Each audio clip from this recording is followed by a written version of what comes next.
La gamme Alara est unique, personnalisable et facile à installer. Il vous suffit de suivre ces étapes pour obtenir exactement le résultat attendu. Commencez par mesurer votre pièce. Dessinez un plan de la pièce. Mesurez la hauteur du sol au plafond à plusieurs endroits, car il est possible que votre plafond soit légèrement incliné. Enfin, notez la largeur nécessaire pour votre cloison modulable. Pour obtenir la largeur exacte, mesurez en partant du bord de votre plinthe et non du mur. Vous pourrez combler l'espace entre le premier poteau et le mur avec un panneau de remplissage plus tard. Pensez à prendre 2 fois les mesures pour vous assurer qu'elles sont correctes. Ensuite, vous devez choisir le style de vos panneaux et des poteaux. Les panneaux Alara sont blancs, mais il est également possible de les peindre. Avec une cloison blanche, vous pouvez les utiliser avec des poteaux blancs. Si vous voulez les peindre, vous pouvez les utiliser avec les poteaux à peindre. Si vous voulez une cloison à mi-hauteur, il vous suffit de choisir n'importe quel panneau de 100 cm par 100 cm et d'acheter le kit à poser. Il vous faut un kit pour chaque panneau. Le kit contient des options de roulettes et de pieds. Notez le style de panneau et de poteau que vous allez utiliser. Maintenant que vous avez choisi le style de vos panneaux, vous pouvez choisir les dimensions de panneaux dont vous avez besoin.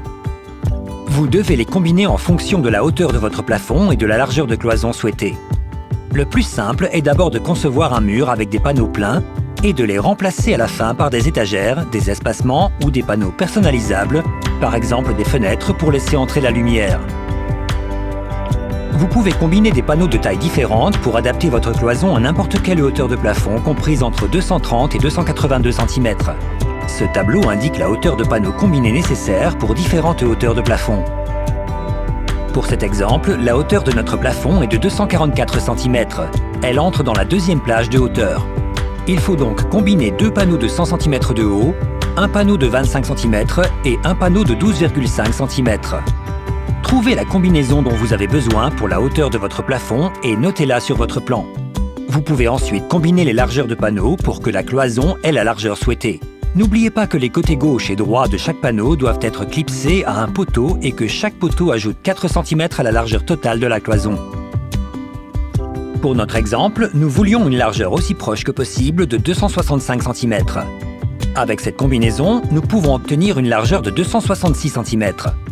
Vous pouvez maintenant dessiner un plan indiquant les panneaux nécessaires. Une fois vos panneaux choisis, vous devez choisir les poteaux. Vous pouvez utiliser des extensions pour atteindre n'importe quelle hauteur de plafond comprise entre 230 et 282 cm. Elles s'adaptent aux différentes hauteurs de panneaux disponibles. Utilisez ce tableau pour comprendre quelles extensions vous devrez ajouter sur chaque kit de poteaux, le cas échéant. Pour notre exemple, la hauteur de plafond est de 244 cm.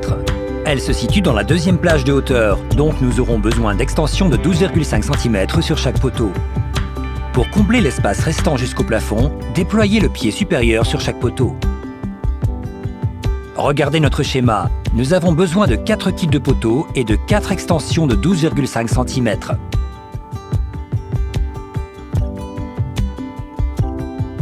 Maintenant que vous avez un plan clair de votre agencement, vous pouvez remplacer n'importe quelle section de 100 cm par 100 cm par des étagères, un espacement ou un panneau personnalisable.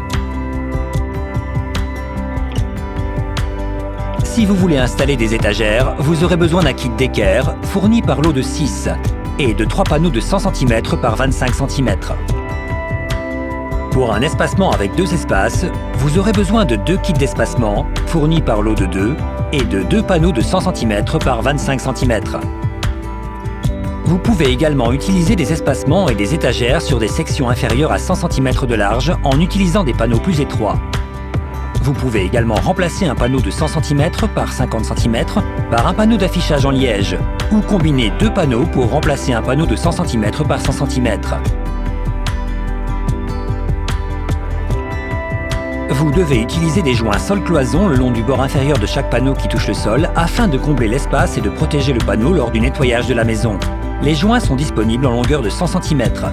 Pour notre exemple, il nous en faut 3 et nous devrons couper le 3e à la taille souhaitée. Si vous souhaitez combler l'espace entre la cloison et un mur des 2 côtés de la cloison, vous pouvez utiliser le kit de panneaux de remplissage latéraux en option. Il est disponible en finition blanche à peindre. Pour cela, vous aurez besoin d'un kit pour chaque mur sur lequel vous allez coller des panneaux. Vous pouvez combler tous les espaces restants en haut de la cloison avec le kit de panneaux de remplissage haut en option, également disponible en finition blanche à peindre. Dans chaque kit, il y a 2 panneaux de 108 cm de longueur, un pour chaque côté. Déterminez combien il vous en faut pour la largeur de votre cloison. N'oubliez pas qu'il couvre les panneaux et les poteaux. Vous devrez peut-être les couper à la taille souhaitée. Une fois que vous avez obtenu le plan final de votre cloison, vous pouvez dresser la liste de tous les articles qu'il vous faut. Vous pouvez à présent passer votre commande et profiter de votre cloison.